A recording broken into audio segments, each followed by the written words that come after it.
je suis trop vieux pour commencer la musique. C'est une excuse que j'entends souvent. Mais c'est vrai que dans les conservatoires, les vieux sont délaissés au profit des jeunes, faute de place. Et c'est quelque chose qui se comprend aussi. Mais avant d'abandonner de faire de la musique, rappelle-toi que tout est une question d'objectif. C'est sûr qu'à 40 ans, si tu n'as aucune expérience, devenir professionnel, ça va être un peu compliqué. Une idée bien reçue est que dans les conservatoires, on ne sera pas accepté après un certain âge. Et c'est ce que je pensais aussi. Alors j'ai travaillé très dur dans le but d'y entrer. Au final, j'ai été accepté et je me suis rendu compte que c'était pas forcément vrai. Et qu'il y avait plein de gens comme moi, pas forcément des génies qui ont commencé à 5 ans quoi. Des gens qui ont commencé la musique tard. Je me suis peut-être mis une barrière imaginaire, mais cette idée dans la tête m'a été bien utile. Parce que oui, ils sont assez exigeants là-bas. Mais d'où est-ce qu'elle me vient cette idée et d'où est-ce qu'elle te vient toi cette idée aussi? Faut comprendre que leurs objectifs c'est la popularité et le prestige de leur établissement. Bah oui, tout le monde se vanterait d'avoir eu Mozart chez lui. Parce que c'est ça leur rôle, mener à haut niveau leurs élèves. Et pour ça, les conservatoires sont menés à accueillir les jeunes pour les former au mieux. Et je sais que tu le vois venir. Mais c'est ça aussi qui rend l'éducation de la musique horrible. Les petits doivent performer, donc la musique arrête d'être un plaisir. Combien d'enfants ont été dégoûtés de la musique? Bien sûr, il y a aussi des enseignants qui transmettent très bien leur passion, et je suis très reconnaissant de mes profs pour ça. Mais globalement, c'est de là que nous vient l'idée qu'on pourrait pas rentrer au conservatoire. Mais faut savoir que cette dynamique n'est pas la même dans tous les pays. Et j'en parlais il y a quelques temps avec un abonné qui me disait qu'en Allemagne, la musique est directement enseignée à l'école. Et ensuite, si tu veux poursuivre la musique, tu peux aller dans des conservatoires. Un peu comme les chams, mais où on n'a pas spécialement le choix d'y aller. Bien sûr, il y a des avantages et des inconvénients, et je vais parler que des avantages. C'est ma vidéo, je fais ce que je veux. Bah déjà, ils ont une meilleure culture musicale. Étant donné qu'elle est aussi liée à leur pays, ils ont une meilleure connaissance de leur tradition. Ce qui découle naturellement du fait qu'ils l'apprécient plus. On apprécie généralement plus ce qu'on connaît, mais aussi pour les enfants qui auraient pu potentiellement être intéressés, de leur en faire découvrir davantage. Donc au final, plus de prétendants pour les conservatoires de haut niveau. Un peu à la manière d'un entonnoir. Vu que c'est des proportions, si on a naturellement plus de personnes en haut, on en aura plus en bas. Pour en revenir à notre pays, et à ceux qui pensent qu'ils peuvent pas commencer la musique parce que c'est trop tard, une excuse aussi c'est de dire que les enfants ils apprennent beaucoup plus vite. Les enfants sont des éponges. Alors oui c'est vrai. Pour autant ça veut pas dire que tu peux pas apprendre la musique une fois que t'es adulte. La plupart le font par épanouissement personnel et c'est génial.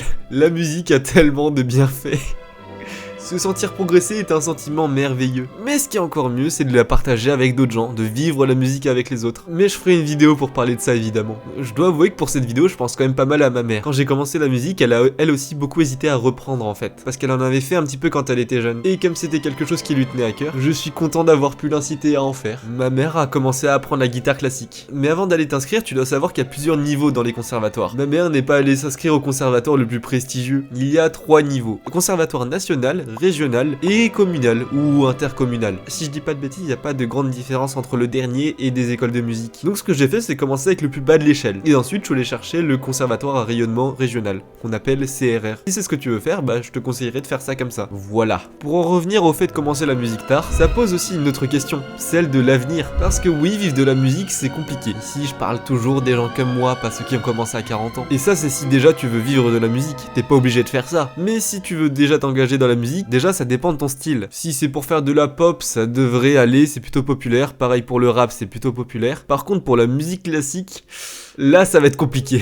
Mais c'est quand même possible. Si t'es un instrumentiste, tu peux aller dans un orchestre professionnel, ça paye relativement bien. Je me permets de dire relativement, parce que vu les efforts et les investissements à faire, c'est autre chose quand même. Mais ça permet de vivre. Il existe aussi une autre voie. Je pense à un ami qui a un parcours assez proche du mien. Il s'est dirigé vers le côté facteur de piano, accordage et aussi rénovation. C'est super intéressant et pour ça, il n'y a pas besoin d'être une bête en piano. Un autre chemin, c'est aussi de l'enseignement, évidemment. Être professeur, quoi. Mais par contre, si tu vas là-dedans, s'il te plaît, ne fais pas confiance uniquement à tes talents de musicien. Forme-toi beaucoup à la pédagogie. C'est une pensée que j'ai souvent eue en regardant mes professeurs de collège ou de lycée. Ils étaient certainement très bons dans leur domaine, mais la pédagogie, c'était pas toujours ça. Bien sûr, pas tous. Je me demande si c'est pas même mieux d'être meilleur pédagogue que musicien. Bien sûr, pas dans le cas extrême où t'y connais rien à ton instrument, mais plutôt à un juste milieu. À toi d'y réfléchir. Attends. Aussi, il faut que je te parle d'un métier génial. Musicien intervenant. Tout est dans le nom. Tu vas en général intervenir dans des écoles, des collèges, des maternelles, ou même dans des hôpitaux, dans le but de leur transmettre un peu le goût de la musique. C'est un métier que je trouve brillant et en plus t'es formé à devenir un artiste complet. Et je trouve aussi que c'est une manière très très noble de faire de la musique. C'est casser leur routine quotidienne pour leur donner un petit moment de répit. Enfin voilà, je trouve ça magnifique. Bon voilà, je t'ai déjà donné quelques petites pistes. Tu devrais pouvoir t'en sortir. Ce que tu dois retenir, c'est si tu veux faire de la musique,